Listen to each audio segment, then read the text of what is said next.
It is the final round. The last round before you could theoretically say 2023 for the Major Series is coming to its dramatic conclusion. After a season of ups and downs, lefts and rights, round and round in circles, we have come to the magnum opus. The feather in the cap, and the feather in our cap. Our favourite race here on Raidillon TV, which is Silverstone with the Mercedes W13s. Let's not talk about how they go, not really that well on the real track. But we do go well here because they're all the same make and they're all the same pace. So it'll be essentially a spec series race. It just depends on how you set up the car and how you do your how you drive, how you handle the pit stops. There is a mandatory pit stop at least because of the tire compounds, and because it is mandated you must change your tire compound at least once in keeping in line with the proper F1 rules. Timing game is 14:57, 14:58 coming up with a track temperature of 39 degrees Celsius and 103 degrees Fahrenheit. As you well know, it is a case of how do we even bring this series to the dramatic conclusion? Apart from bringing in our resident Murray Walker, Craig King. Craig, how are we? Yes, today is going to be the final of the Majors Series, with many championships still to be decided. In the silver, Jason Wallet is currently battling Tom Dreiling for the championship, with Joseph Holman a distant third, but anything can happen today. In the bronze, of course, Matt Gelder has a comfortable lead and looks to be winning from Michael Hogg, who is not a colt. Today at Silverstone, it promises to be a classic race. Classic race, no doubt. And a classic race for us, really, because this is the kind of bread and butter stuff that we do here. And as you can see, cameras on track provided by Dougie Beard, but the tracks on the car are provided by me. So you'll get to see the same experience here on GSRC with the main race and with us in terms of camera layout, camera usage, and all the fun stuff besides. We can show you the front. We can show you the back. We can show you another bit of the back. We can show you the front again. There's another bit. There's another bit. And even here, there's another bit. The classic view over the left-hand shoulder, above the parapet, and above the halo. Which, ironically enough, I've actually gotten used to now, so I don't really care about it. I love it. Also, I love your IndyCar style camera looking at the driver. Yes. Well, look. If you look at the roll cage, or at the bar. I mean, look at it. Yeah, it's right there. That's what they do in IndyCar. Yeah, that's what they do. Yeah, but they do. They have provisions for that in F1 as well. It's literally a camera pointed at the it will be pointed at the driver, but we're going to go grid now. We'll get onto the charity later. It is the Crons and Coltis Foundation. We'll get to them later because we've got the 10 drivers ready to grid up. I'm going to be interesting to see what their tyre strategy are today, because that could be very interesting. So we're talking about those championship implications, and it could be very interesting what those implications are going to be, Rob, because, again, Matt Gelder has to make sure he beats Michael Hogg for the bronze, and in the silver, Jason Wallet has to avoid Tom Dreiling. So there's battles within battles today. Yeah, still down to the end of the season. There still is a chance for you to win, lose, come second, come third. And a case of, well, how do we really handle something like this? Apart from, it is the final main race. We're hoping, at least I'm hoping, that we'll come back for at least the Iron Warrior, which is our bread and butter. They're already green in 3. Oh, is it green? Do I hear the engines? Yes, they're gone. It's go here at Silverstone. Oh my word! Look at this. Look at this. Yes, a great start from Wallet, and Kinchlow gets around home, and Patrick Cops in the pits. Not sure what happened there. A couple of drivers having a mistake. He started from the pits. He starts from the pits. Yeah. Very interesting there, but keep this. Look at Kinchlow. Really good start. Tyres are still cold, but Kinchlow on the softs. Only driver on the softs. Everybody else an amalgamation of the mediums or the hards. And is that Michael Lightly running in the pits? Michael Lightly also starts from the pits. He missed the start, and he is out of his box, so he decided to go lightly, following his namesake, and decides, I won't have any issues here, please. I will have a nice clean start, but everybody else is clean, so, a bit of backfire for him. So that is Lynn Kinchlow taking the lead from Jason Wallet. Well, Lynn will be winning at the moment at that pace, but be interesting to see what he does with these tyres.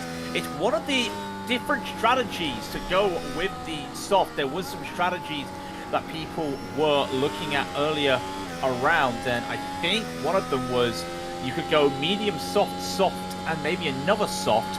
So maybe he's going to go for that 2-stopper, but a 2 or 1-stopper is usually the optimal here. Yeah. It's either going to be swapping from mediums to hards, mediums to dual softs, and by dual softs I mean you'll stop again after you'll stop for softs twice, or you'll go from hard into medium, depending on how you play your race out. But the compound is as such. Hard will give you about 0.8 of a second. Oh, we've had 2 spinners. That is Jason Wallet.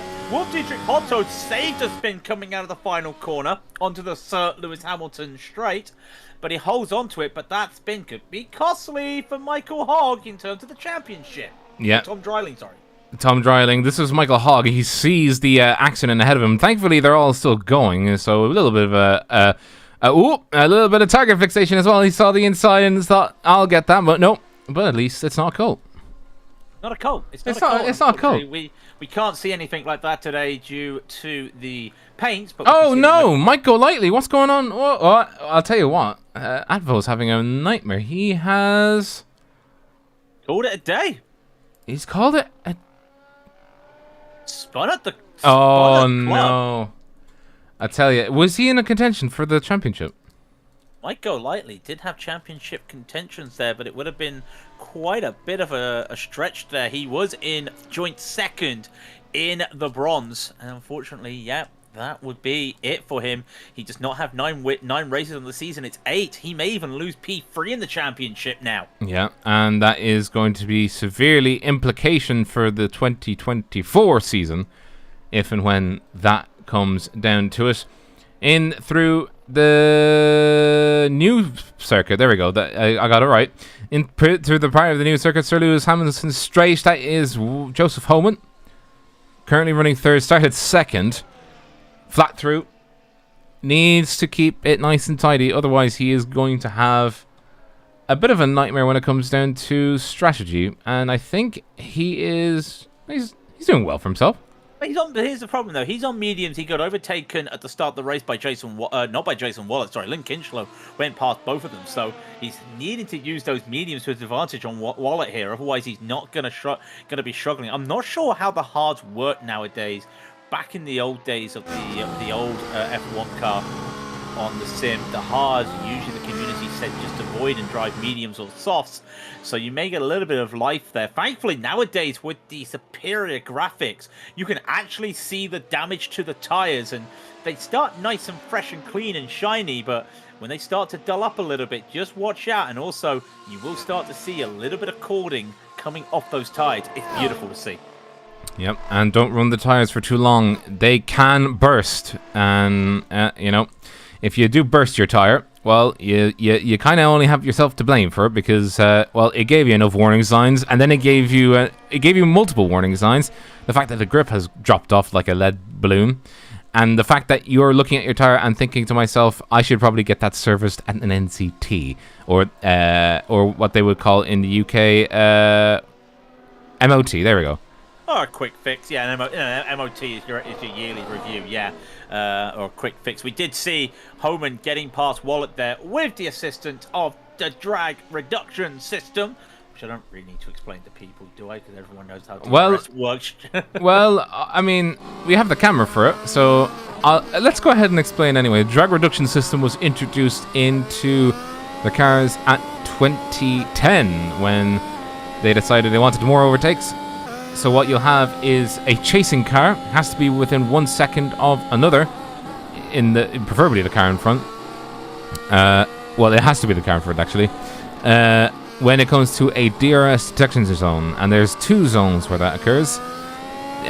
On the exit of Beckett's onto the back straight at Hangar, and Wellington, which we just passed. So we're going to come up to we're coming up to Hangar now through Maggots and Beckett's. Wallet is within distance.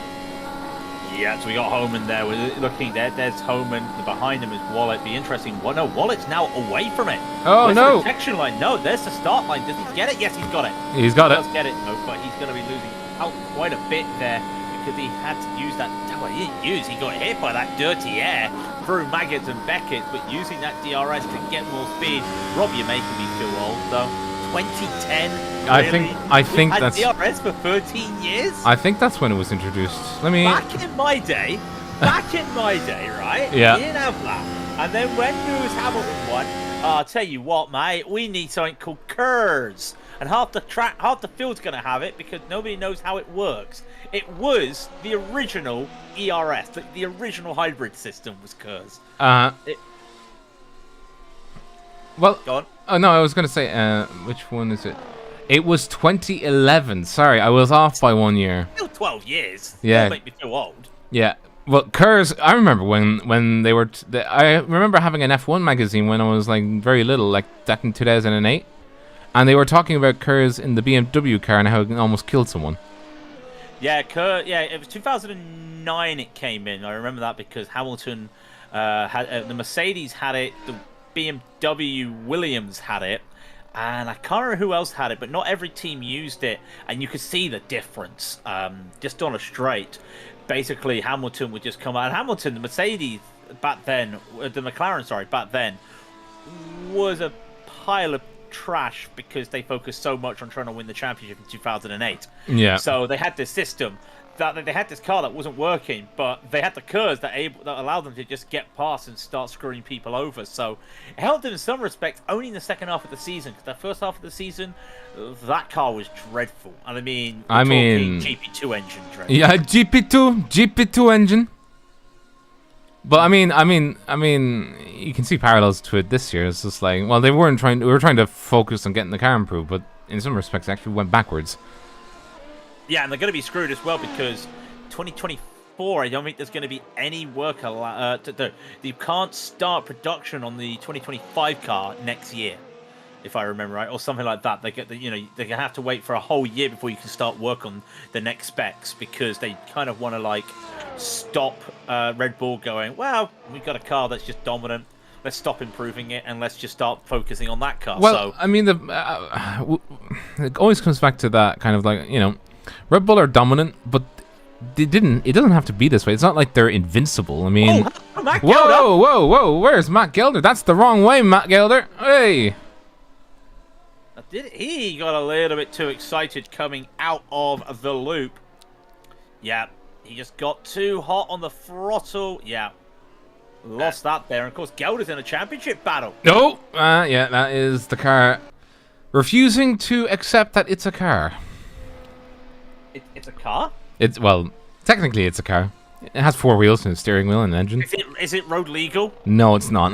It's not a car. It's a racing car. Okay. okay, but it still has car in it, so. Yeah, fair enough. Also, the first 3 letters of racing are car backwards. Whoa! So you've just blown my mind there. Yeah. Wow. Yeah. Exactly. It blew my mind too.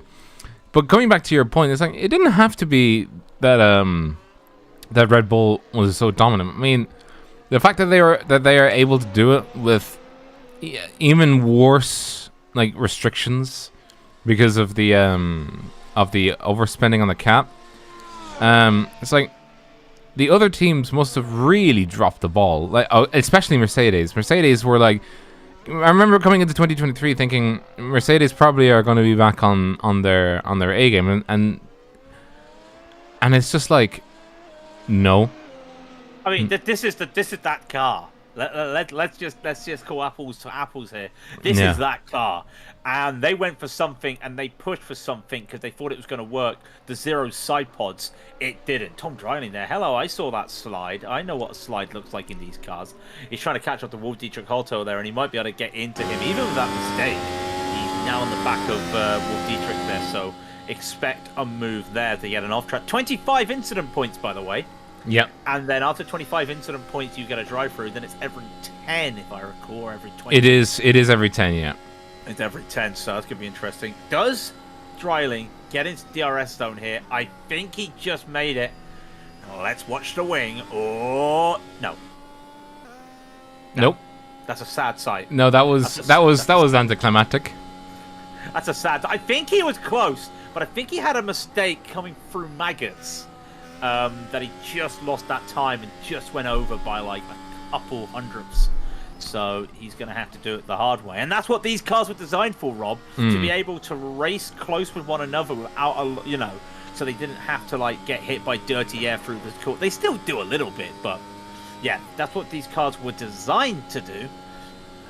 To be fair, the first season we did see that. We're not seeing that a lot nowadays. Yeah, but that's no. Hang on. Well, I mean, if you look at Imola, Imola was fantastic for the battle between Checo and I was going to say Hamilton, but no, it's Checo and Alonso.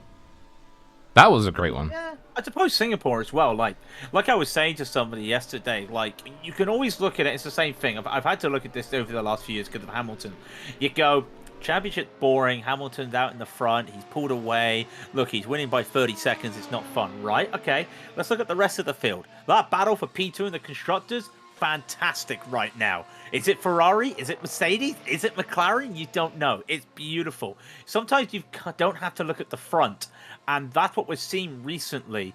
And I think Singapore was a really great example of that because, yeah, these cars are fantastic together. Tom Dreiling is not fantastic through there. That's another mistake through Maggots and Beckett's. But it's a case of we need these cars to be like that, and Red Bull's just an anomaly right now. You get rid of Red Bull, I think we would have had a cracking season. We still have. Yeah, but I mean the problem, it comes back to my point, right? It's like it's not that Red Bull just is able to, I mean, Adrian Newey is literally, he's a god. Yeah, he looks at a drawing and says, I can make this thing win out of that. But it's like especially with Mercedes, they prided themselves on, being number one, being dominant, and then I think what happens was they just got a bit too, full of it. And then it befalls anybody, right? When you're just there, like you're winning. It's like nobody can beat me. It's like I think we're all, susceptible sometimes to hubris. But I think Mercedes, not only did they just drop the ball, they dropped it through the floor, and it's still going. It wasn't a ball. It was just a giant Atlas stone from the strongman competitions, just like oh my goodness. Yeah, just like Holto there, he kind of dropped the ball with that mistake at that tricky loop part of the new part of the track. I will always call it the new part of the track, Rob, as you hit Village to loop to Aintree onto the Wellington Straight. But look at this now. Tom's got a really good line. Just back yourself up a little bit, give yourself the run. Here comes the DRS. Wing is open, using all the strength he's got, all the speed. He has to go around the outside. It does not matter, though. That is P4. And Tom Dreiling is still up there for that championship. The implications of that, of course, is that Tom Dreiling has to beat Jason Wallet to have any shot of winning. I'm going to have to look up the point standings, so Robert's going to have to be punched to numbers. He may need Jason to be more than just one position behind him. Of course, yeah, but at the very least, has to win. Or no, not has to win, but has to be ahead. That is the main thing. And I've got my numbers. Oh, okay, go ahead. It's 250. I gotta check. Last time I looked, Mike will probably incorrect me. It's 250 points for the winner, 225 points for P2, and it's 213 points for P3 and 203 for P4. Now the gap between them is 17 points. So Tom Dryling would have to make sure that if he got by, he's going to have to be either second, third, or first and second, because then after that, the points gaps go down to 5 points. That's not what he needs. So he's going to have to hope for that little bit that he wins the race. It's going to be tough with Lynn out there because he's really going well. So not only does he... So here's the complexion. He not only has to be ahead... Well, not with that kind of mistake. He not only has to be ahead of Wallet, he has to be ahead of Wallet and at least second. Yes. Now that's the best way to sum up. He is 2 places away from that, but he started 22 seconds behind Joseph Homan, who's in P2. But and also, actually, no, hang on 1 second, because this is quite interesting. Yeah. Because Joseph Homan is 25 points behind Jason Wallet and 8 points behind Tom Dryling. Mm-hmm. Yes, this is the Kimi Räikkönen in the 2007 championship right now. Yeah. Because you look at those points again, 25 points difference between P1 and P2. 12 points difference between P2 and P3.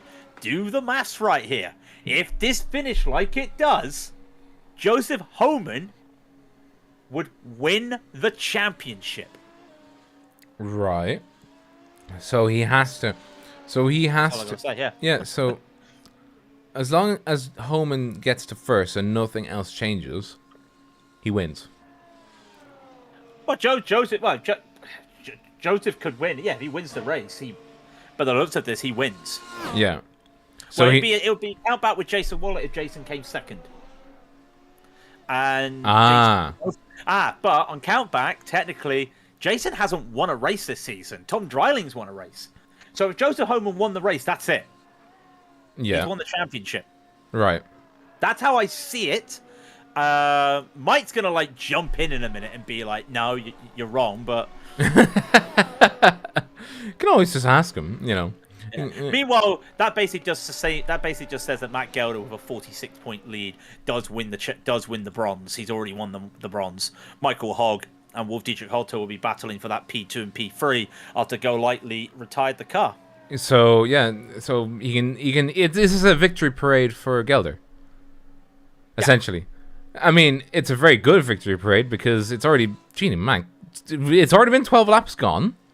Jesus. We're about to start lap 12. We're on lap 12. Sorry. Yeah, we are on lap 12 of 52, and it is a beautiful day here at Silverstone.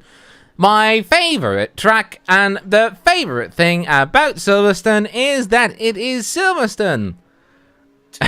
I will say there is one battle we need to look at, which is Hakan Schutt in the Legends. Where is he? Hakan Schutt. Is he here? Because, yeah, he is. He's in the top split. He's won the Silver Legends. And Wojciech Holto is going to win the Bronze Legends. Oh, well, so we got plenty of winners. We got winners for days. Winners for days. Sorry, I'm trying not to... Hang on. There we go. Sorry, I just had to be very rude and mute myself so I didn't...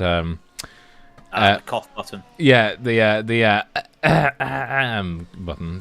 I'm going to cough my lungs out button. This is going to turn into a sort of like a podcast for us because... Oh, no, whoa. Well, that's Holman's in the pits, as is Cup. Yeah, now that's interesting. Did not expect that so early on the mediums. That means Lynn's gone further. I wonder what these tires are like. Don't see much graining on those tires. Is he going to put it? Oh, he's got quite a bit of graining on the front. What's he going to put on, though? In he goes. That's a fresh pair of hards. And you also can just see the gloss. I love that gloss. So it makes me wonder, because you look at the strategy, I don't think he's going to have to do another pit stop. Unless he's got like some 7D chess. Oh, not gonna make them last if he does the spin up there. Yeah, And he's also lost more than just one place. He's lost two. Yeah, so he's now back. Oh, no, he's lost one. No, he lost one because Lynn took the lead, didn't he? So, yeah. Yeah. So, Homan will have to. He'll have to explain to us what made him pit so early. That's only that had a shelf life of only 13 laps in it, and the track temperature isn't that high. It's not high enough to burn the tires at an increased rate, but the window's open for medium. Oh no, the window's early. The window for mediums is about lap 15. Yeah, and that would be the very early window, like as in like you've cooked your tires. But like I mean, I'm looking at Dryling's tires right now. His DRS is open, so he's going to be hauling in. And I think he's actually got a high downforce set because he's not gone above 305, even with the DRS open. I've seen DRS open from Hotto, and he was doing 305s. And well, he's had a bit of a mistake coming into what's that? What is that? Oh, well, the end of the track. Yeah, that's club. Oh, I keep forgetting it's club.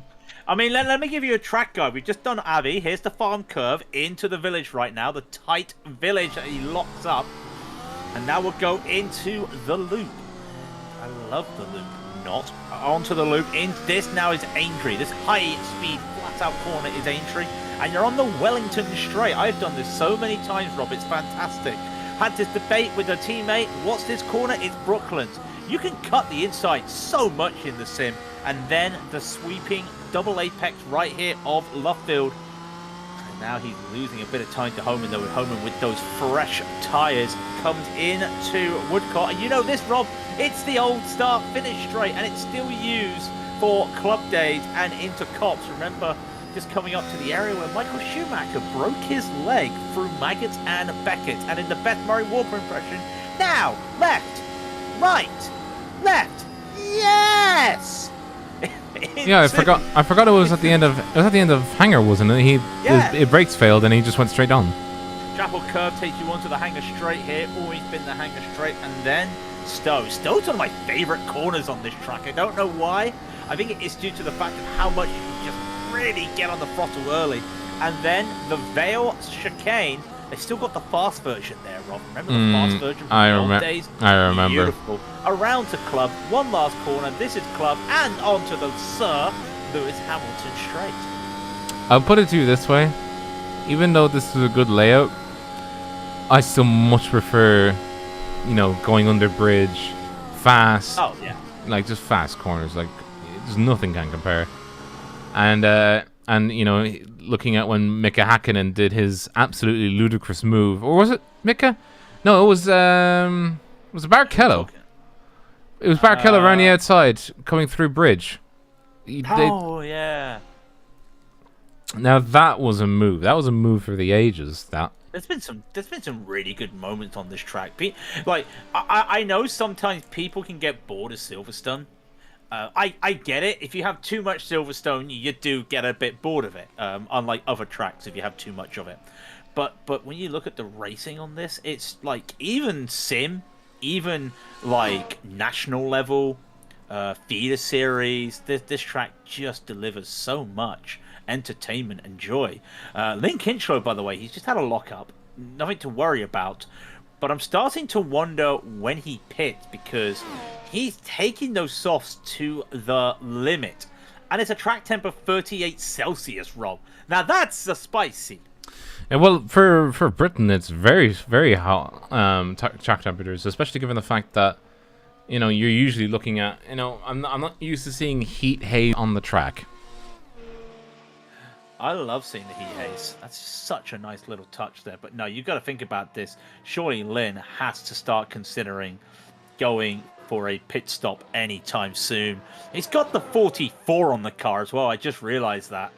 44, Lewis Hamilton. I will put it to you this way: he is now losing time to hards. Like he did a 138 that last lap.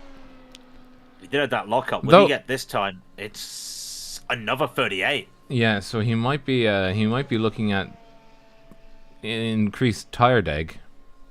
Wait, he didn't. We just thought that he crossed the line. No, that's assault. So he's still going through maggots into Beckett's. Yeah, we both had the same problem. I thought it was a start finish line as well. Yeah, maggot into Beckett's is gonna be interesting. I don't see anything, any serious issues with those tires at the moment. Look at his front left. Look at his front left though is very dark. Yeah, the front left is in particular, and he comes in. I don't know why I got so excited about that. But, he spun his pizza 180 degrees. Yeah, every time I see a Lewis Hamilton something going into a pit lane when they're in the lead, I just think of China. Yeah. I mean, look at his If I could get the pits, there we go. If you look at his front left compared to everything else, that is one very used tire. There he goes. He goes onto a nice slick pair of mediums. Jason Wallet takes the lead though. Joseph Homan has passed Lynn Kincheloe. But Joseph's on the hard, Lynn's on the medium. They're both going to have to stop again because neither of them are taking these tires 40, 35 laps, 40 laps, you know. So they're both going to have to go again. Does Lynn have the speed here? He's going to get the DRS. This is going to be interesting. Does he have the time? No. Those tires need to be heated up. Can he force the mistake out of Homan, though? He could do, given enough time. If he pressurizes him into making a mistake, he'll have the advantage of the mediums coming through onto the old start finish straight. Right. Oh, that's a very wide line there from Joseph, but he carried more speed in through the S's into Maggots. Here's Maggots into Beckett's. Oh, slip there from Lynn onto the hanger straight. He will not. No, he does have. Detection zones in the middle of that complex, so he does get it. But that's just going to help him there. Jason Wallet's got to look at pitting. He's got to look at pitting. He is not.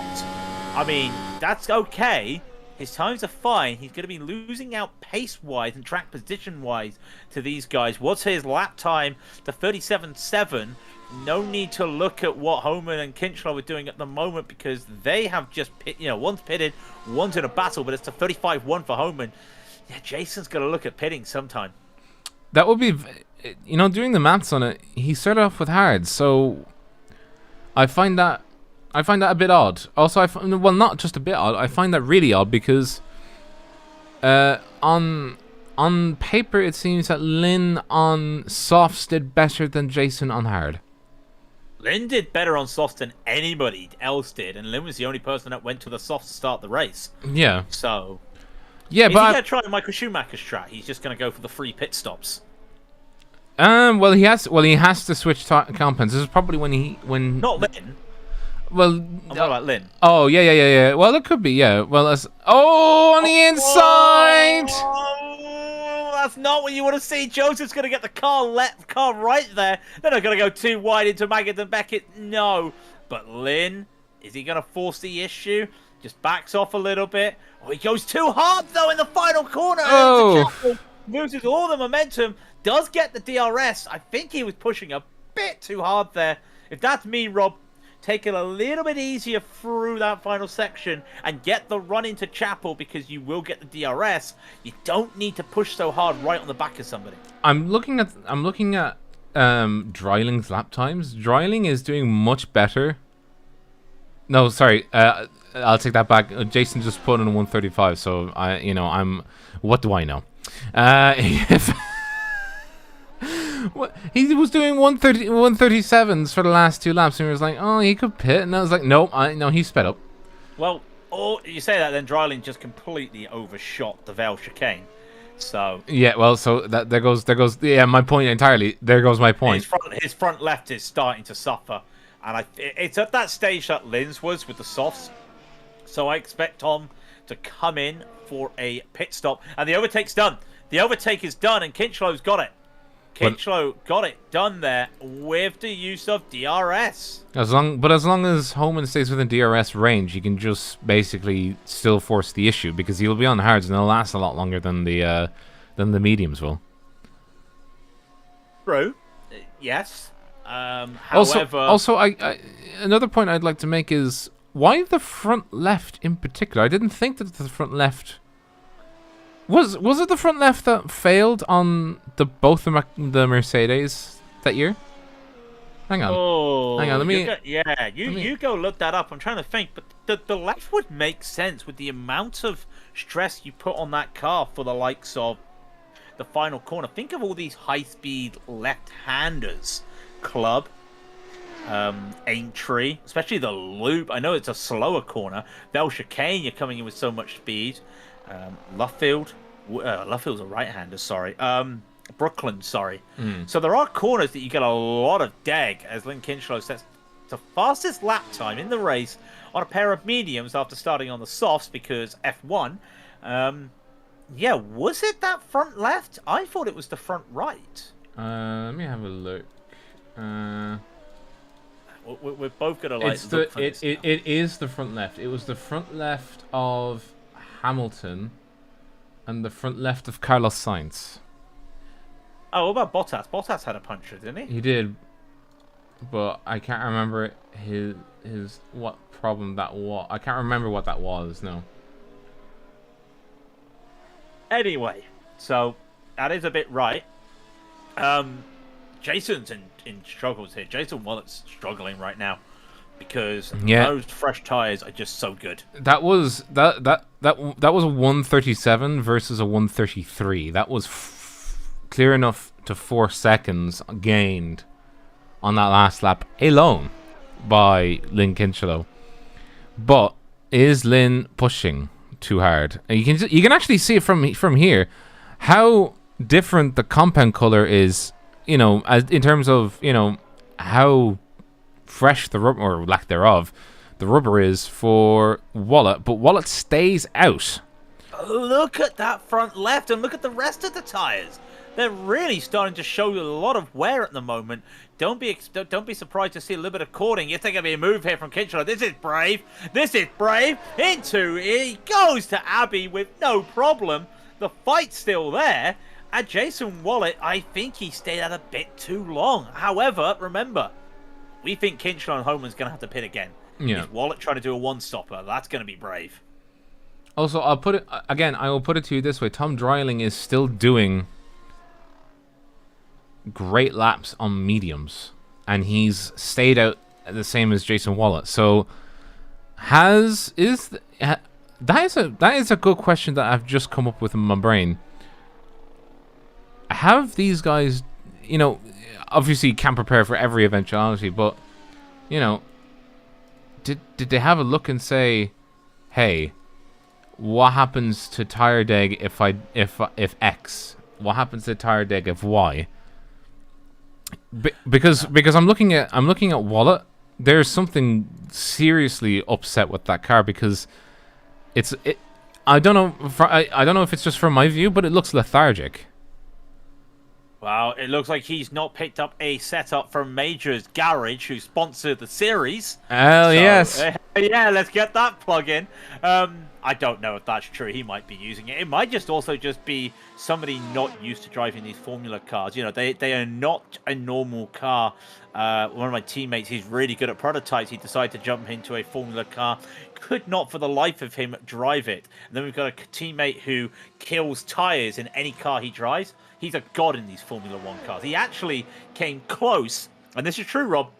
He was mathematically in with a shot at qualifying for the IOR1 Pro Series this season. Mathematically with a shot, and then on the second lap of the final race, he crashes out. No!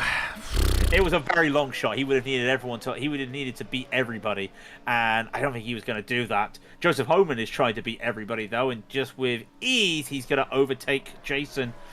When does Jason pit, though? When can he go? How far can he go?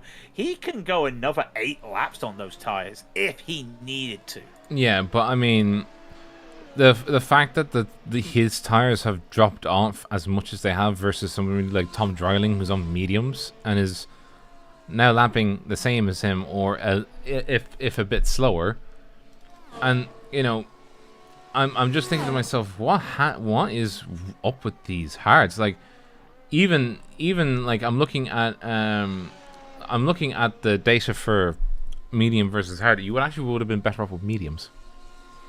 I'll tell you somebody who's gone with a very risky call here. Michael Hogg Is is on softs. softs. Yes. Well, risky, but I think I would prefer a bit of softs right about now. You would prefer to go soft right now. Also, I love how it says it's mediums on in iRacing. It is a small bug. It is a small bug. Yes. Yeah. It's like iRacing. That's not what our softs. It's, When I would crew chief my teammate when he would do the iRacing GP series last year, we would have to look at our overlays to work out exactly what was happening because these things aren't right. And also I've just noticed Patrick Kopp, I know he's at the back of the field, he has a drive-through penalty before we're halfway. too many incident points. And Tom Dreiling in the pits. Dreiling, he's made those mediums last very long, and he did very well with them. So I would say he's probably looking at going on another set of mediums, medium, soft. Yeah, he's got medium, soft, and if he managed to hold those on for 23 laps, he could make these go all the way. But he needs to change compound. Yeah. Interesting that he's going a free stopper there, but the hards are basically going to give him the same life as he's got on the medium. So smart play. He knows everybody else in front is going to go free stopper or two stopper. Like that's the one thing that I'm very surprised about. That the hards are really hard to keep going. Well, we can say today that Pirelli have brought the C5, C6, and C7, including the 8, 9, and 10, just in case it decides to be a monsoon out there. Yeah. Well, I mean, to be fair, right? You know, it's a rock and a hard place kind of situation. If you started on the hards, you would have expected them to at least, last, so that you could get to the halfway point of the race, which we're coming up to actually. And then from there go, okay, I can do this or I can do this, but the hards aren't even getting up to the halfway point. No, but remember, we're on a full tank here, so all that weight as well is going to be affecting. One of those things that sometimes when you see a guy do 20 laps on softs at the end of a race, you start thinking to yourself, what on earth? And you realise, no, he's got less fuel. So, like Michael Hogg, had he gone to the soft too early? Yes. Is he going to be able to do longer than, what Lynn did? If he looks after his tyres, definitely, because he's got less fuel. So that might be a thing here. Lynn may take these mediums so far and go back to softs. I could see that. I don't think he's going to be able to hold these mediums for the whole race. I think he would flip over to a set of softs to end the race. Well, my point really stood for, like, you were saying that the fuel adds tire wear, but it adds tire wear proportionally. You're still going to get tire wear for the softs, you're still going to get tire wear for the mediums and hards that are proportionate to the weight of the car. So if anything, it would have been better if you had higher fuel loads to use hards, but the hards aren't even staying together long enough for that to be effective. I'm looking at Jason Wallet. He just crossed the line with 136.161. Now, competitive versus the likes of Dreiling when he was at the same tire life, but worth it? Not really, because he could be in with a 3-stopper if he can. That's going to be who was that? Oh, that was Patrick Kopp pulling off the side of the road. Okay. Yeah, it is. I'm just looking. I think Wallet could go softs. I think he could hold these tires for quite a while and take them to the end. I know that was a bad lap, but the last couple laps, he has been matching. The other guys in front are on a little bit of a different strategy. Wallet could just surprise everyone here with a late charge on the softs. It would be interesting. He is in a really good position, though, because look how long he's taking these hards for. He might be able to do the 1-stopper, and that might be pretty tough to beat right now for the likes of Kinchlow and Homan. Yeah, but if you're on the hard strategy, like as in like starting with hards, would you go to mediums and know that they're good because everybody else behind you has gone to mediums or has been on mediums and they've been really happy with them? Or would you go softs, banking on the fact that you can put in qualifying laps with lighter fuel load? Oh, tough. And I gotta say, one thing I would be looking at right now is the track temp. It's only dropped 2 Fahrenheit, so it's still 37 Celsius. Now the track will get colder. It's Britain. It's gonna get colder. It's 3:45, 3:46 sim time. Meant to be getting cold right now, and you've got to think about that. There's still another 40 minutes in the race. That track temp's gonna get colder. Is that gonna help the tires? Yes. I mean, the mediums are still a decent tire to take here, so I would have to give the advantage to the mediums. But Wallet's got to start looking at those times. And again, he's leading this championship. Homan has to beat him good to win the championship. Yeah. So it's a tough call. Tom Dreiling, I hate to say it, I think he's out of this right now. Remember, second split doesn't get a VSC or a safety car. Yeah, I reckon that it could just be a battle between Homan and Wallet right now. And again, Jason's got to pit. Well, he's... okay, Jason's got to pit, yeah. But, I mean, Dreiling on that last lap was just under a second faster than Wallet was. So he is catching. Jason's got to pit. Jason's got to pit. Yeah, but as long as he's within the... Like, he needs to catch up a good bit more. But if he's in the window of being able to overtake him, he could upset the race quite substantially for Wallet. So, he just needs to gain time. Where do you find time around here? Well, you find time actually through Beckett's. Beckett's is a good place here as well. If Dreiling could keep it on the tarmac, on the black stuff. And that is going to be the old start-finish race. Right-hander. Throwing it in. Let the car drift out. Not too far. In through the S's. Left. Right. Left. Maggots. Into Beckett's. Then onto Hanger. And that DRS won't open because he's not got a car to follow. Wop, wop, wah, wah. Yeah, that's going to be quite interesting. I just turned on my track map because I just realised that might be a good idea to get to see where the cars are in terms of positions. And yeah, you've got Kinchler and Homan close to one another. That's all they need to do. And Homan's just waiting for the opportunity. Wallet's just a little bit back. He's got some lap cars behind him. That's fine. Here is Homan. Homan just having a little bit of a Sunday drive. Look at this. Nice, calm, collected. Through Maggots, through Beckett. Coming into Chapel. Those tires, they look pretty interesting because is that the that's the shadow of the little scoop around the tire, and it almost made it look like that front right had a little bit of deg on it, but no, that is the sunlight reflecting. Yeah, it does it does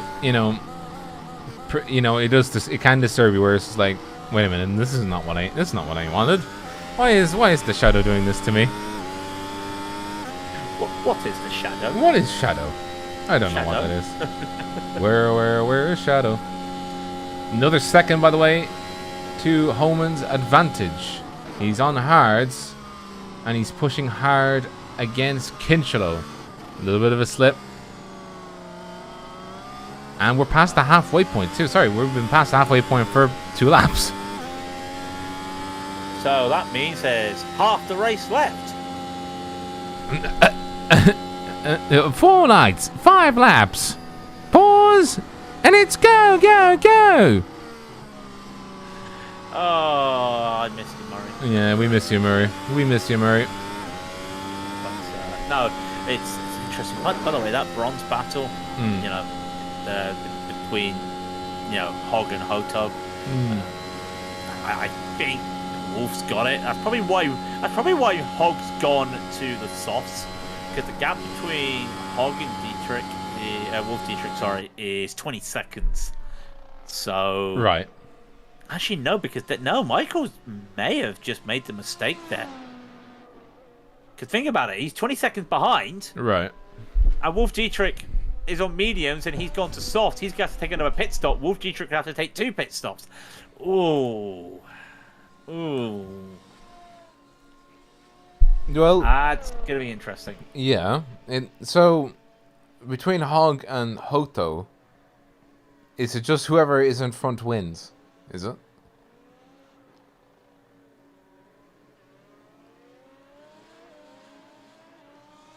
Greg! I have no idea what happened there. I just had one massive drop. No, you're Between fine. Hog and Hoto. Yes. I got that, and then everything went bye-bye. Yeah, don't worry, don't worry. But yeah, I was more so thinking between the two of them. Is it just that whoever is in front wins, or what's the complexion?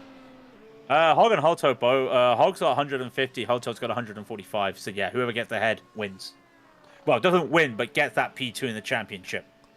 Oh yeah. Okay. Perfect. No, because I was thinking, I'd probably say if Hog can keep up his pace, he might have a chance. But I'd probably He's only matching. He's only matching.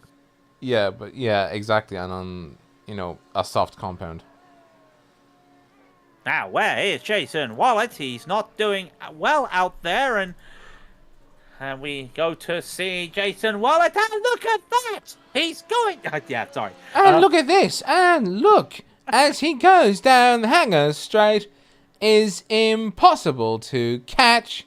As Michael Hobbs in the piss. He might have decided that the softs weren't doing him too good. Oh, he might have just had a drive-through for incident points. Oh, crikey. Oh, no. Wait, how do you get 25 incident points already? Or whatever the number is. That's a course cut. That's a course cut. You don't pit the car. Oh, so he for is... a drive-through. Yeah, he's got a stop and hold for... For what? Yeah. Unless he failed to serve a furloughed black flag. That would be it. So that looks like the championships. That looks like our 1, 2, and 3's decided for the bronze. Unfortunately, yeah. That is a long stop. I'm looking at it right now. Is that a retirement even? No, that's not like Michael. That's not. No. No, Michael, don't do it. That's not Michael in a nutshell. He would not retire the car. That's a minute.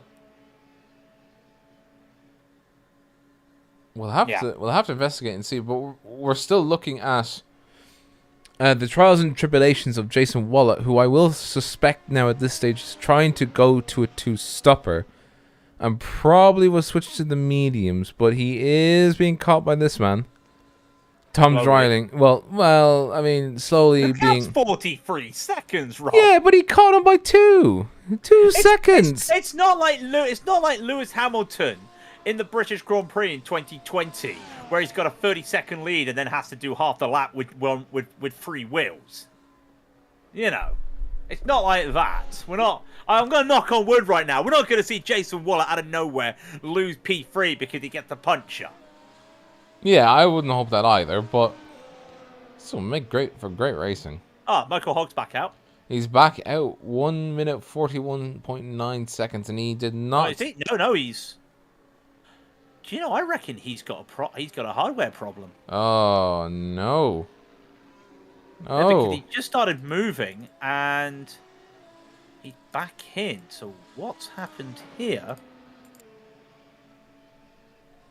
No, I think he's got a problem, hardware related. Right, but how? How is it? Like, do we know? Like, can we even? Hang on 1 second. Beep boop boop beep beep boop boop boop beep beep beep. Hi, Michael. Yeah, no, you're on the broadcast. Yeah, yeah. What's going on? Tell Rob to shut up. No, I don't. My God, that's a moon car. If I've ever, yeah. Moon car. If you're watching, you're not watching. That's up your street. That is up my moon car is up my street. Yes, it is. Yeah, he's on strike at the moment. So. What's his name? Yeah, Mooncar's on strike. Matt Gelder's in the pits. Now he hasn't pitted either. Now, I'm really curious to see what Matt Gelder does, because, like I said, he hasn't pitted. And he comes out... Oh, that's a drive-through, sorry. Oh, Christ. The penalty points are being handed out. He's gonna drive through for unsafe driving on the course. Okay, so fun story. Who was the first person to be awarded a 5-place penalty for the next race, and who served the first 5-place grid penalty? Well, it would have been recent. Well, how recent? Within the last 10 years. Nope. Okay, within the last 20. Yes. Uh, Any ideas? Lewis Hamilton on both occasions. No. Felipe Massa, and the trick question is Felipe Massa didn't serve the penalty, so he wasn't the first person to serve a penalty.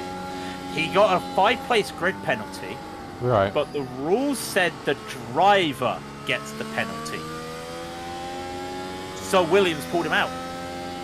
The next race he didn't drive,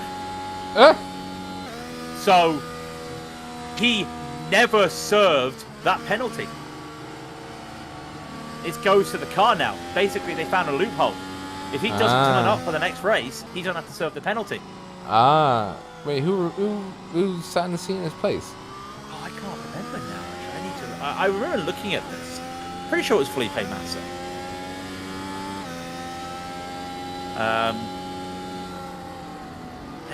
He did drive for BMW Williams, didn't he?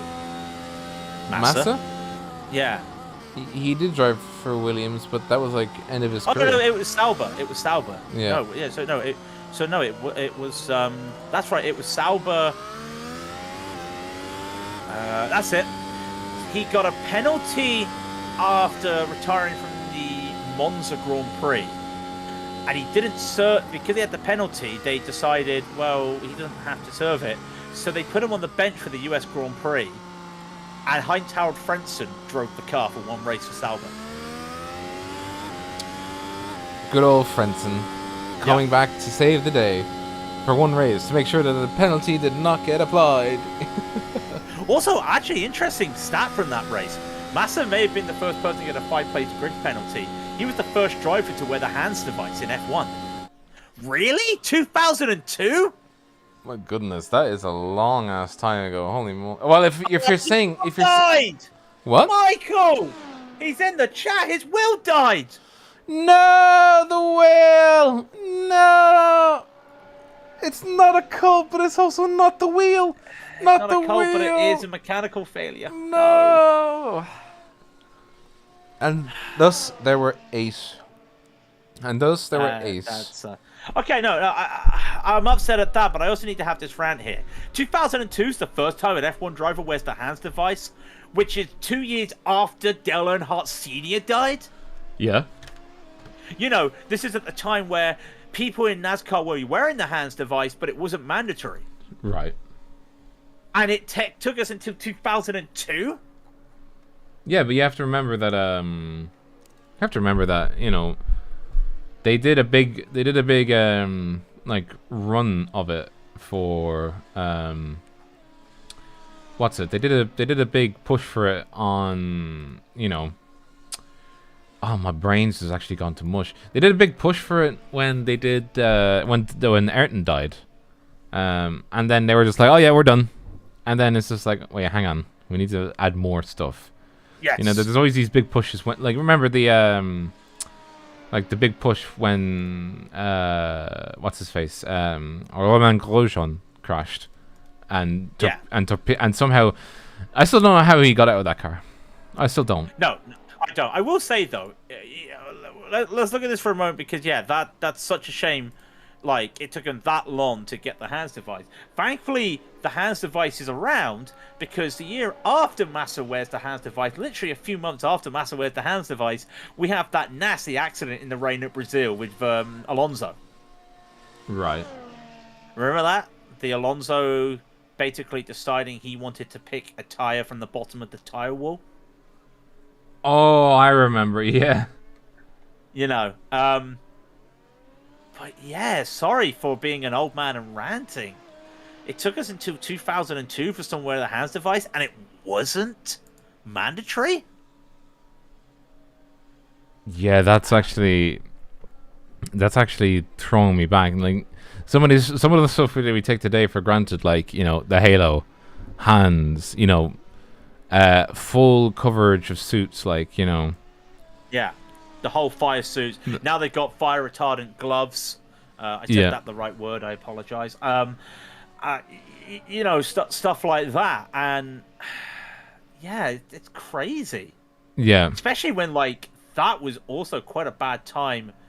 Oh, I've just seen. Sorry to interrupt. Jason Wallet's front left is gone. He's gone a lap too far. oh dear, and that front right is not looking too good either. If we hop onto here, I was about to say, Rob, I know the hards 35 would be the limit. Has he gone too hard? No pun intended. But this means he can take the soft to the end. That would be a bit of a stretch. Bit of a stretch, but he's 20 seconds behind Lynn Kinchlow. Lynn has to take another pit stop. He could do it. It's a bit of a stretch, but he might. If you've got an ultra wide monitor, he's staying out. Jason, those tires are on 15%. One lockup and they are going to burst. We're going to see a broken tire here. We have to keep our eyes not just on what he does, but also if that black and orange flag starts to get thrown out. That's crazy. Ooh. You can't turn the car. Look at it. Yeah, that car is struggling. It's gone. It's gone. Whoa! I hear it. It's gone. Whoa! I can see the canvas going. I hear it. Oh, that is not going to be a very nice car. The meatball flag. He did. He locked up. It's gone. That's a puncher. I don't even see it I don't even see it like. I don't even see like the car dipping. He's driving really slowly. I'm on board right now, and all I can hear is the. Yeah, that's gone. He was a lap too long. A lap too long there, Rob. We both said it. Oh, he's not even. Oh! I heard that. You heard that on the yeah. Yeah. Oh. Losing a lot of time right now. Also, lead battle is well starting to heat up as well, as Hoban is in DRS range of Kinchlow. And the mediums are starting to fell off for Kinchlow, and Hoban's got those hards working well. And he's doing so much better on the he's gone with them for 24 laps. Yeah, he's done a really good job. Remember again, he did not start on them, as we see right now that battle. Wallet's in the pit. Now, what does he go? My choice? Does he go Rob's choice? Does he go Hobson's choice? We'll wait and see. He can't go Hobson's choice. He'll get disqualified. But we'll wait and see what happens as we see the battle through Luffield. Well, sorry, through Brooklands into Luffield. Those mediums, I don't think those mediums are going well. And it's softs for Jason Wallet. So pay the man. I am correct. Yep. You are correct, but I will have said that the mediums probably would have been the better one to select. We'll wait and see, because if he can do the times that Kinchlow was doing earlier in the race on the softs, that could be big. He is 44 seconds behind, but Kinchlow is going to have to pick. Kinchlow goes wide! This could be it for Homan! And this is just going to be as easy as taking candy from a baby. Yeah, he's got DRS so that he can just make the pass most effectively. Into the lead goes Joseph Homan.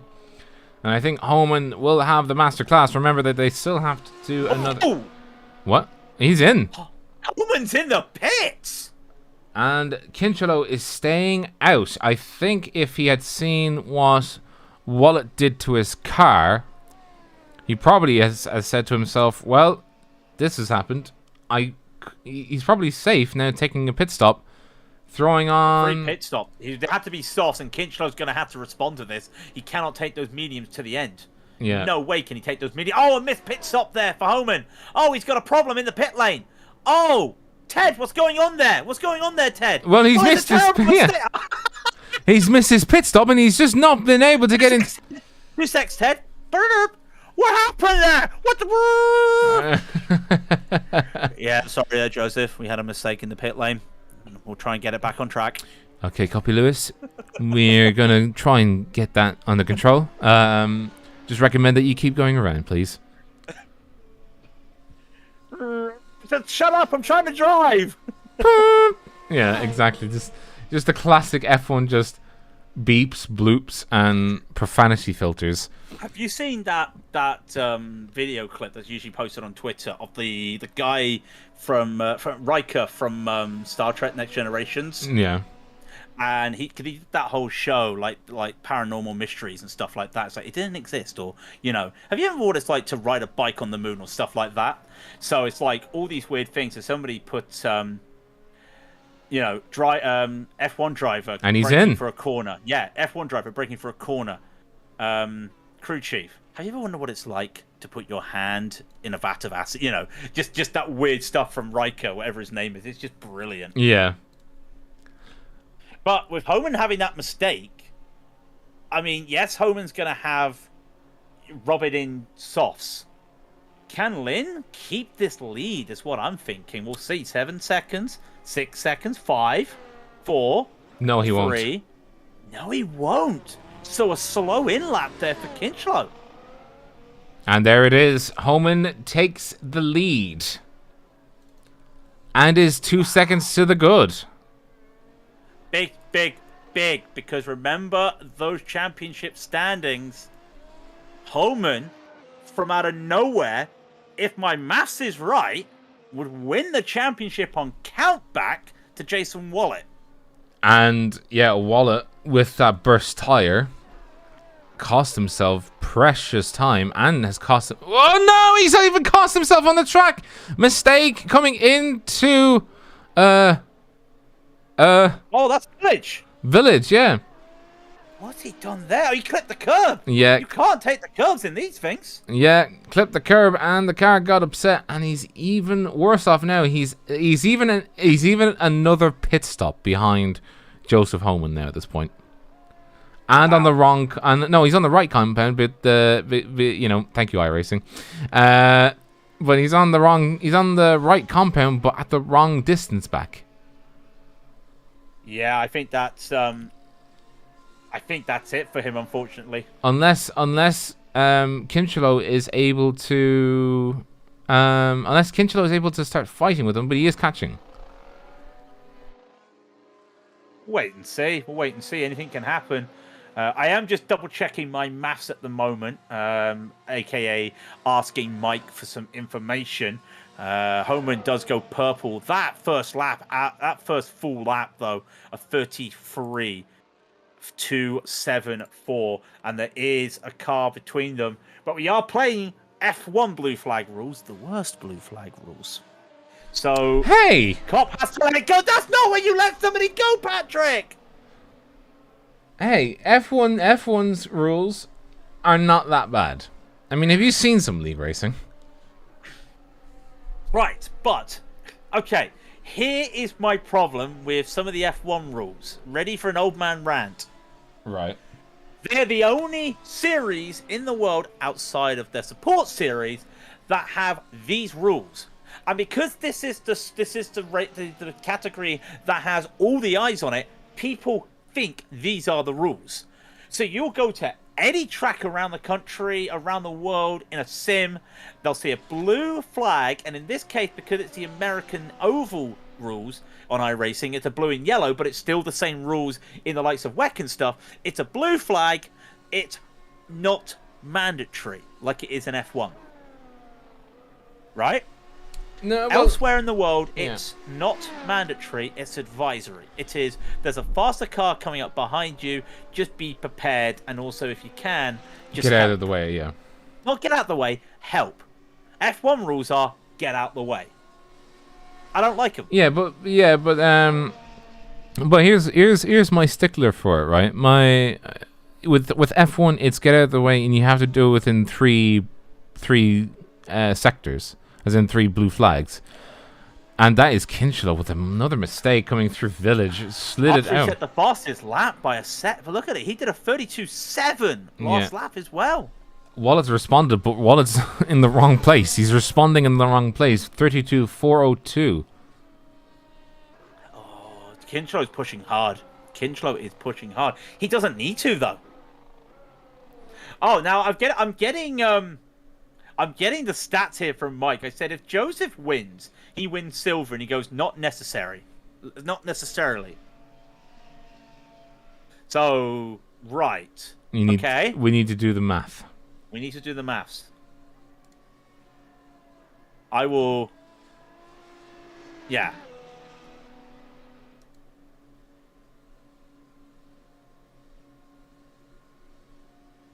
Just a long pause. I'm just trying to do maths. I still think that's it. With the way Wallet is in P3, Dryling's in P4, I still think that's it. That's all she wrote. It depends on countback as well, and we have drop weeks, don't we? But I mean, if Lynn Kinchlow is anything to go by, he has now caught up to 1.2 seconds, so he'll have slipstream. He'll have slipstream, won't have DRS yet though, so we'll wait and see. Just holding on. Yeah, Mike's doing the maths as we speak. Another lock-up from Kinchlow, and at this stage of the race, you can't afford a lock-up on the softs. No, because you'll ruin the softs, and you'll have to pit again. Yeah.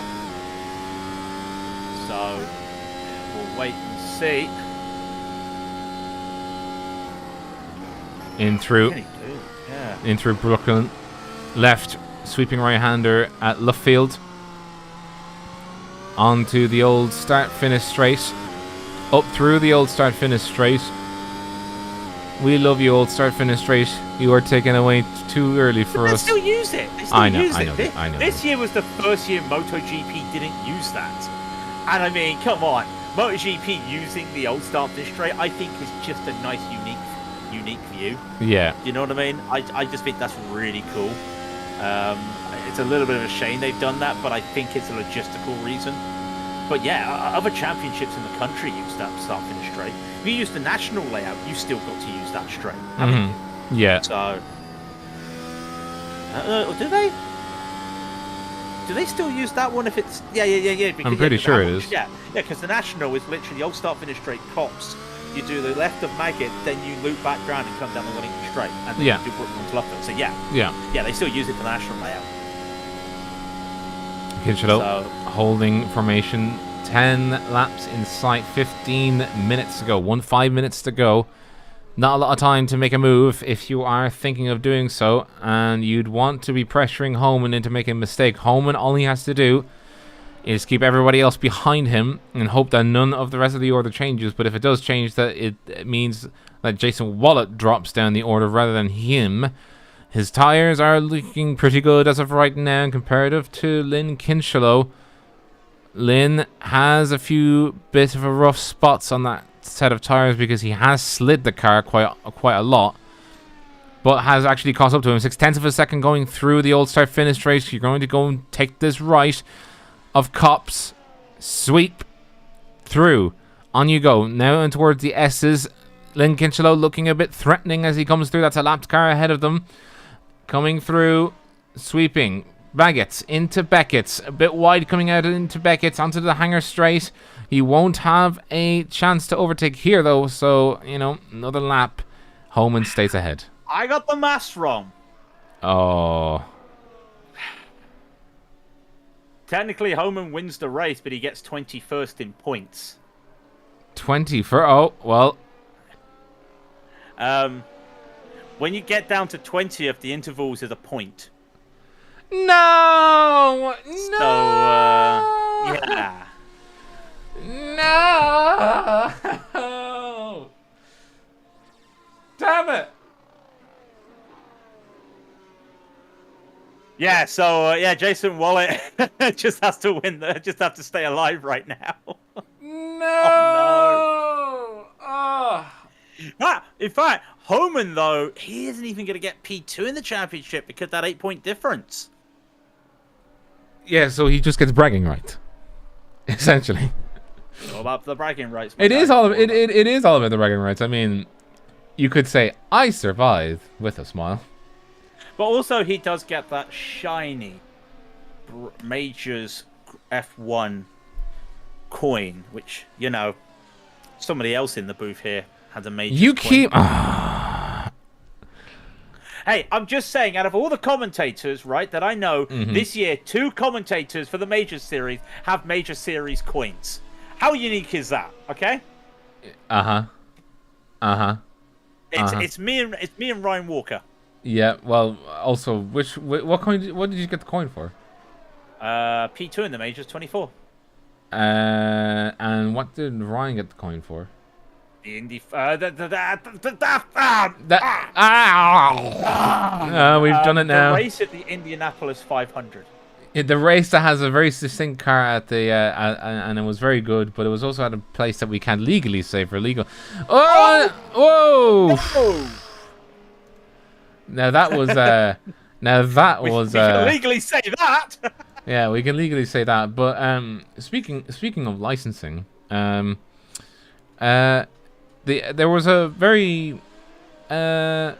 was some news on that license. There was some news, and I gotta just add into that news because as we're seeing this battle, we talk about the license for the British touring cars gone. We also talk about all the job losses that has happened there because I have a good buddy that has been made redundant because of what has happened. So traction. Yeah, we can talk. Yeah, we can talk about like how this is a massive loss. Hang on, no. We gotta talk about this. Lynn Kinchlow, is he gonna do something? Lynn Kinchlow, well done to you, sir. Running outside of cops does what Max Verstappen failed to do and go around the outside. And shots fired. And just like that, my Max Verstappen cap has just died. But that's just a bit of a sweep. Little Lynn Kinchlow trying to hold off Joseph Homan going through into Stowe. Past Stowe. Did you see that? What? Homan just had a massive save. Well, let's have a look. Let's have a look. Watch this on cockpit. Folks. Oh, on cockpit. I mean, he's lost a lot of time here. Watch this. Whoa. What's that? That doesn't look it. That's a massive save. Yeah, for these guys, yeah, that's a massive save. That's incredible. And now he's going to get back on. I mean, that's probably one of my worst calls ever, is just shouting Lynn Kinchlow's name. Lynn Kinchlow! Who's going to love that? It was beautiful. You don't usually get a move around the outside there at Cops, and I didn't think it was on at the time. But yeah. We were saying, unfortunately... Whoa! About how that car is not happy. He's not happy. We talk about how, like, that company's losing all the licenses. The fact that the fact that people are now losing their jobs, it's not a nice time for a lot of people. No. And that kind of sucks. Yeah, barring the fact of my personal opinion of the licensing shenanigans and how they're basically treating people like livestock. It's very sad to see that the writers and co were let go because they were doing very well for themselves. And good lot of the content that they were putting out was actually really good. And it's never really when you're trying to prove, not just to yourself, but you're trying to prove to people that, hey, my mark in history will be a good one. It's pretty sad because, as I said, you're putting out stuff, you're trying your best, but sometimes it just happens that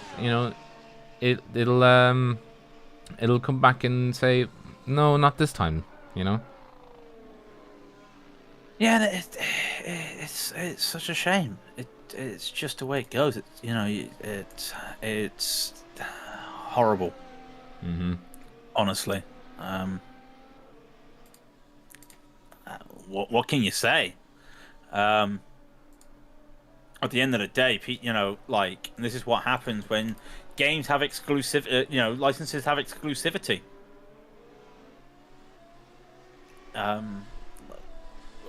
Maybe going exclusive isn't the right way for a lot of these licenses nowadays. Mm-hmm. Yeah, and it's I think we're seeing a little bit of a retraction of that. Like Porsche had already tried it before and failed, as many people point out. And I think at this point we're at the stage where it's the post. It's post. You know, post. You know, the event. You know, like the licenses were being taken away, and now it's like, okay, well, hang on. Let's get back to some sanity, and you know, the NASCAR license is back in iRacing's hands. What else is gonna come back in iRacing's hands? Yeah, and you know, and it's not an exclusive license either, as far as I remember. You know, it was just for the console. It was just for console games. Yeah. That was the licensing, which in its own way is sort of you know, single license exclusivity, because nobody else can make a NASCAR game on a console. To be fair, it's tough to make one. No offense to people that do, no offense to people that do racing games on a console. It's kind of tough to have a game on a console compared to a game on something like a PC. But it's still it's more so to the fact that, you know, you can still put in NASCARs. You just can't say it's a NASCAR it's not a NASCAR game. And it's by a that, stock car. Yeah. Yeah. Well, no, you can like as far as I saw, it basically mean from the stuff that went around about the license. It's like you don't have to. Like people can still take NASCARs. It's stock cars. Like you just have to draw on a piece of paper. As that is a mistake from Lynn Kinchlow. That's going to be Slipstream. Whoa, a little bit of a weave there from Joseph Homan. He was not liking that, and he closed the DRS. What the hell? He had to hit the brakes. You hit the brakes, and automatically the DRS closes. But Lynn's not trying to do as much as an aggressive as the block there. As Whoa! Overshot the Vel chicane again. I am curious. Lynn is really running the edge on this car at the moment, which is different to what we saw at the start of the race when he was using these tires. I think what is going on? Yeah, I think he is essentially getting to, getting to the point where, what's the word? Essentially getting to the point where the tires are really it's the end of the race, so the tires are going to be used either way. You really only have 5 minutes left. Overshot it again. 4 laps. We got 4 laps left. Yeah, 4 laps left, but it's like, you know, it can still make or break your race. I mean, we've seen it where, you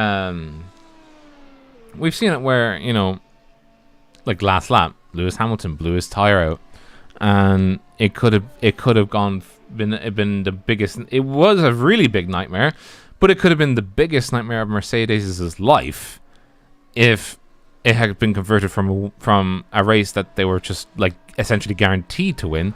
Oh, that is a Homan back bottom, very sore there, running through the grass. But going back to it, like you know, it went from almost nightmare complete when, you know, being caught up on, Max Verstappen almost caught and overtook Lewis Hamilton. Would have been interesting if he did that, though. Would have been like, we haven't had a race finish like that in F1 in decades. You know, a last lap issue. We got to look back to like the mid '90s for like an issue on the. No, actually, no. We got to look in the 2000s, don't we? Yeah, there's been several of those. Happened to a one, Kimi Räikkönen. No, remember a last lap issue? It didn't have to be a tire. It didn't have to be anything else. I will say 4 words. I will say 4 words. Is that Timo Glock? Oh, right. No. Yeah, I get that. Also, Vettel, he's gone wide. But in terms of like a crash that cost somebody, we've got to look at Kimi Räikkönen at 2005. Nürburgring. Yeah, at Nürburgring. Last lap, the tire exploded. Because the FIA tried to make a rule to stop Ferrari. And it backfired on them. Yeah, and it backfired on everybody that was driving Michelin. Yeah. Which is like, we're making a rule to stop you, and it's just like, okay, lol, our tires are better anyway. The FIA, surprise Pikachu face. Yeah. Wait, what? Yeah, Bridgestone to the win, mate. Yeah. Oh, okay. Oh crikey! That was the same year as the Indianapolis race that everybody hated. Oh yes. Oh yeah. I remember Yeah, watching that. I was like, why is there only 6 cars on the track? Where's the others? And you know, they cut back to the other teams entering the pits, and it's just like, this is a weird race. And ITV had to broadcast that because they were the main broadcaster for the whole for most countries. They had no choice. Yeah. So they just decided, right, Ted, screw it. Ted, go, or whatever it was back then. Don't do pit lane analysis. Just start walking around and finding people. If Lynn Kinshaw had a mistake through the loop, that might be all said and done for the race here. Homan, sorry, not Kinchlow. Yeah, no, it was just that case of hang on one second, stop it. You're gonna have to find some people to interview in the while the race is going on because no one else is going on the track. Yeah, and then we get Paul Stoddart's famous interview. Paul, what did he say Are you again? mad at me? No, I'm not mad. I'm mad. Us? No. I'm just trying not to swear on your beautiful network here. Paul, you can swear if you want. Really? That's all as far as I'm going. That's as far as I'm going. Oh, hang on. What was his name? Paul Stoddart. He was the Minardi owner.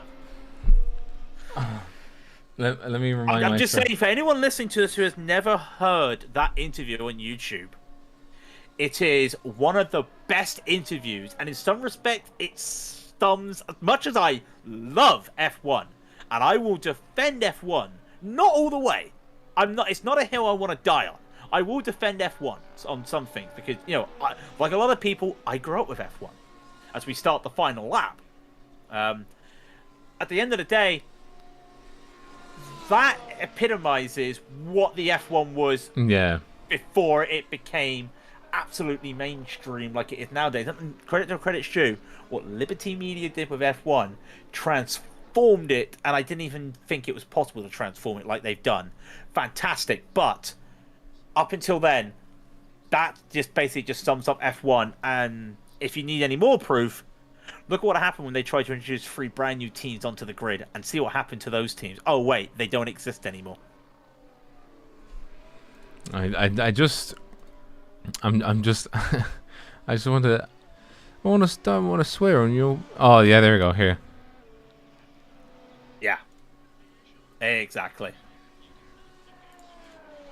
I know. Yeah.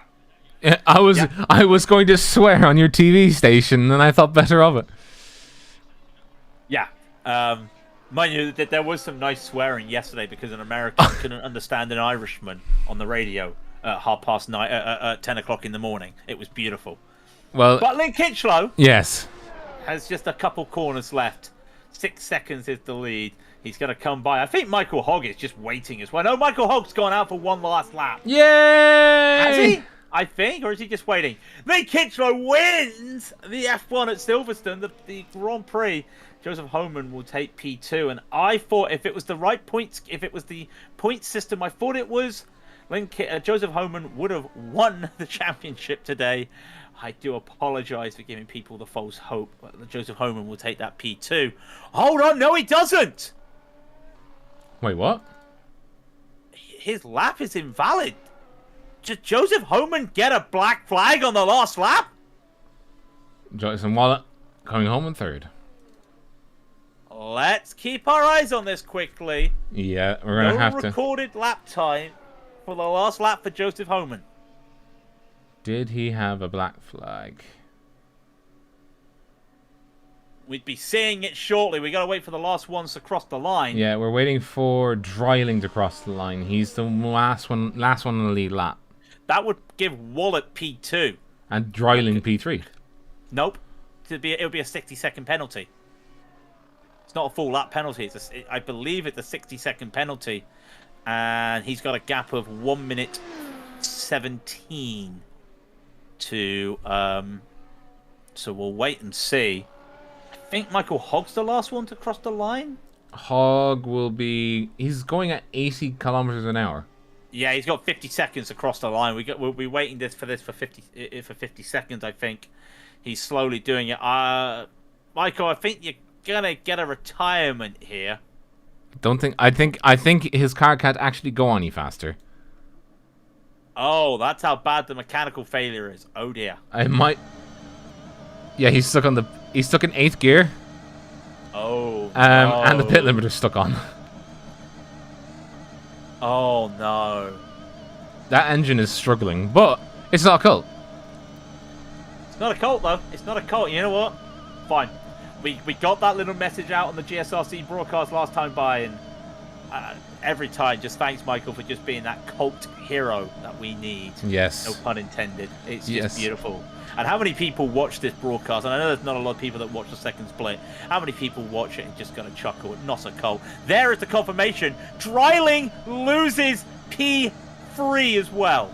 No, Joseph Homan, sorry, only loses P2. He finishes 41 seconds. Wow, that's not a big penalty for a black flag. Mm-hmm. Wow. No wonder why he didn't serve it. But I guess I'll tell you what we do have. We got a Lynn Kinchlow. Yeah, we do. Let's talk to him. Okay. Lynn, good afternoon, good sir. You're in the broadcasting booth. Well done on the win, my friend. How are you? Doing all right. That was quite possibly one of the more stressful races that I've actually done, even with the car count. It was, how shall I put it? I underfueled the car by a not insignificant margin, so that it was basically from like lap 5, basically just trying to play the race from both ends, trying to make sure I made it. And I'm assuming if you're trying to play it from both ends, you were definitely, panicking a little bit when Homan got ahead of you after the last set of stops and you had to push. Yeah, definitely. It. I would describe it as just hanging on for dear life, really and truly, because I got even at about the lap 25, 26 mark. So then having to push those extra couple of laps really put a strain on the fuel mileage, and unfortunately, a little bit of argy-bargy in the process too. So, well, it's argy-bargy, but it's also very good argy-bargy.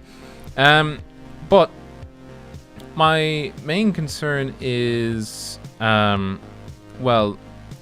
it's essentially the end of proceedings for the main series of the majors. What's next for you? What's next for you guys coming up into Iron Warrior and the playoffs?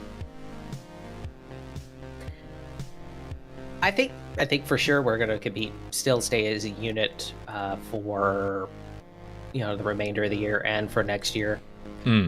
Might do some extracurricular activities in the off season. Do some hosted races. It'll be fun. I think as a whole, UDOX is gonna stick together for the rest of the year. As I'm looking out towards the waiting room, they're all sort of kind of looking at me kind of odd, like I've said something I shouldn't have said.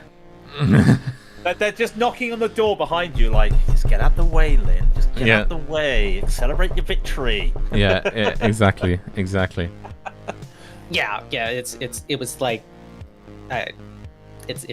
they're looking at me like it's gravel pit, and they're waiting through the door, just waiting to just blast me, and I'm kind of terrified.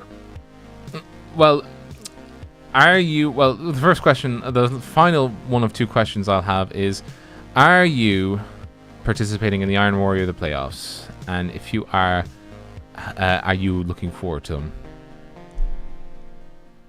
If all goes as planned, it's still in the future, so you never know, but that's the plan.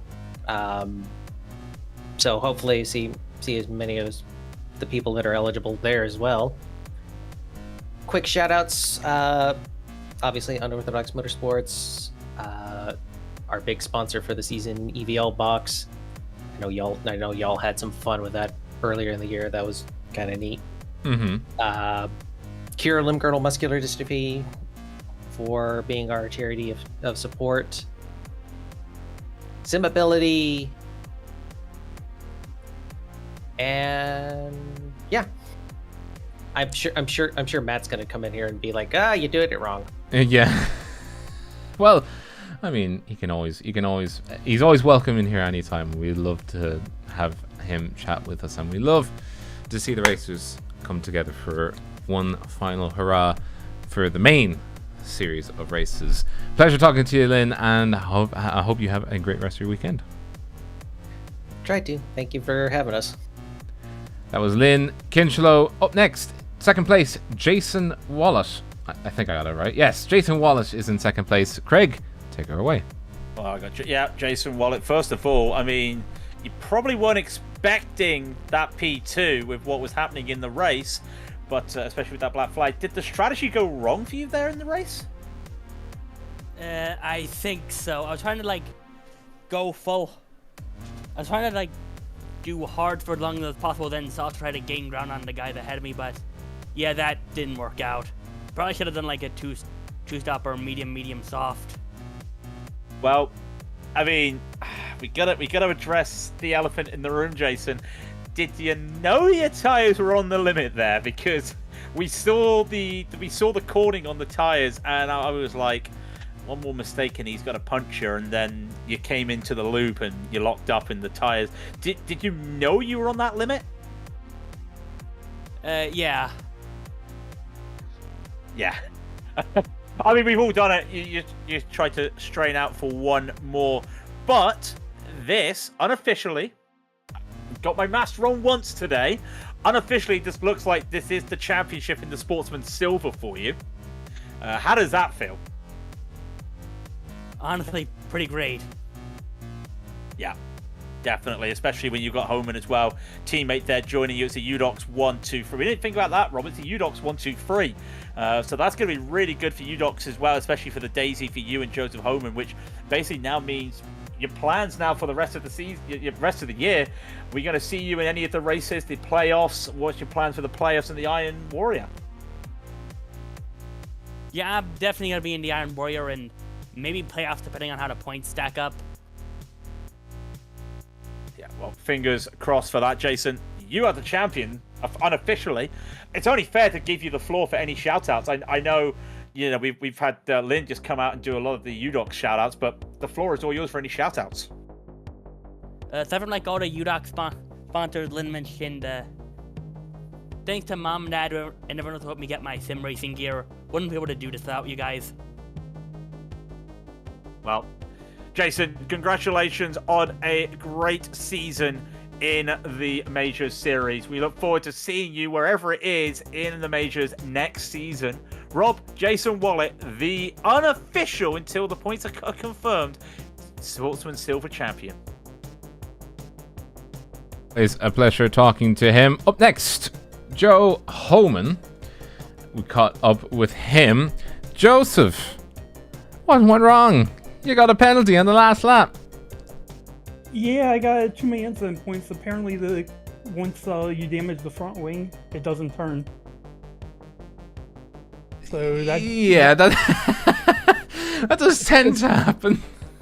Yeah, so between that and pushing, I got to incident level. But yeah, great job by Lynn. I thought I had him when I came out of the pits in front of him, but yeah, he was much better in the dirty air and was able to make the passes, which helped him big time. I feel like you had the right strategy, but it just kind of realistically, it was a case of you tried your best, but just the cards were not stacked in your favor, unfortunately. But yeah, it's been a great season for you at the very least. You've been through a lot of races and you've at least given it your absolute best. What would your if you had to review it this season, how would you review it? There's been a lot of high points, like Long Beach finished second in the pro category, and then there's been low points. Like there's been a couple races where I left points on the table. Definitely felt like Jason winning championship. He was more consistent through the year, had more solid finishes. I had too many mistakes. So yeah, it's definitely about being more consistent next year. Hopefully I can challenge for the title next year. And with the title being for next year, you're going to try and go for that, obviously. But who would you say would be your biggest competitors? Who are you looking out for? Who are you trying to, look at them and say, I will get them. I will get them this year, or next year in this case. I have no idea because I feel like my biggest competitor, Jason, he's going to go to pro. So I have no idea. We're just going to be a wait and see type of thing.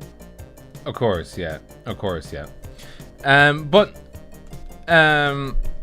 Obviously, it's a case of we're trying to gauge people's opinions because we're hopefully coming back again next year. But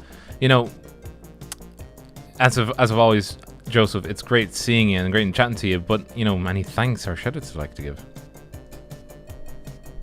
Shout out mostly my team. Ross, Travis has been. First off, I want to say congratulations to our champions. Ross, you won pro. Matt won bronze, and Jason won silver in Atlantic, and Tim won bronze in Pacific. So, and we won the team championship in Sportsman Atlantic. So, first of all, shout out to them. They've been great teammates. Really put the work in. Also, our sponsors, Simability, EVL Box. I think perfect. It's a great team to be a part of. It definitely sounds like it. Joseph Homan, pleasure talking to you as always, and we hope to see you again next year. Yep. Have a good one. And that was Matt Gelder. No, that was not Matt Gelder. This is Matt Gelder. Matt Gelder, welcome back to the booth, my boy. How are you? How's Bronze Win feeling like? Oh boys, it's been a long time. No, I'm literally speechless. First any kind of championship in the majors. So this is kind of dear to my heart on this one. Yeah. Well, I mean, it is near and dear to anybody's hearts, but it's great to see at the very least that one of our own, one of the boys in Sportsman split, was able to, back when Sportsman was a thing, was able to get up there and get going and get that W. How has it been all season? I know we talked, a few times throughout, but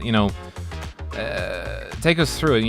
I asked Joseph, what his high and low points were. What did he have in terms of high and low points? But in your case, take us through it. What was for you? What was it for you? High point for sure was Dirt Derby. Just missing out on the podium kind of sucked, but doing so well in Dirt Derby kind of boosted the confidence the second half of the season. Other than that, it's been kind of an average, not really average, but it's kind of been a below average. With a new job, not having a whole lot of time to get in practice laps, it's kind of hindered me enough that I've noticed that my performance is kind of a little bit lower than it should be. But obviously it was enough that it helped. I didn't have a whole lot of DQs this year. It was just enough to keep the car on the track. But other than that, I've had like 2 DQs. I think one was Indy and the other one was beginning of the year. I can't think. I think it was Sebring or something like that. But 100th start this year, and now championship, Ironman, team championship. This is a season to remember. Full of highs and lows, but you made it in the end. The best way to be for a bronze win. You made it to the end, and you were still the life of the party.